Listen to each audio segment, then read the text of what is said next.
પંચમહાલ જિલ્લામાં પણ આજે સુશાસન દિવસની ઉજવણી કરવામાં આવી હતી। ગોધરામાં જિલ્લા ભાજપ કાર્યાલય ખાતે કેન્દ્રીય મંત્રી જશવંતસિંહ ભાભોર તથા સાંસદ પ્રભાતસિંહ ચૌહાણની ઉપસ્થિતિમાં યોજાયેલા કાર્યક્રમમાં પૂર્વ પ્રધાનમંત્રી અટલ બિહારી વાજપેયીના દીર્ઘાયુષ્યની પ્રાર્થના કરવામાં આવી હતી।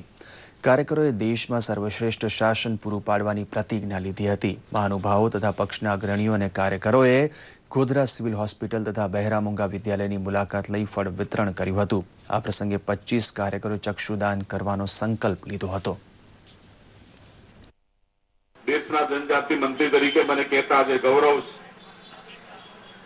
કે આઝાદીના 52 વર્ષ પછી પહેલી વાર દેશના જનજાતિ સમાજ માટે અલગ વિભાગ શરૂ કરવાની પહેલ જો કરી હોય તો અટલ બિહારી વાજપેયી સાહેબે કરી છે। 30 જેટલા રાજ્યોમાં રહેતા વનવાસી સમાજનો સર્વાંગી વિકાસ કરવાનું જેમનું સપનું હતું એવા અટલ બિહારી વાજપેયી સાહેબને આજે આપણે શુભેચ્છા પાઠવીએ છીએ।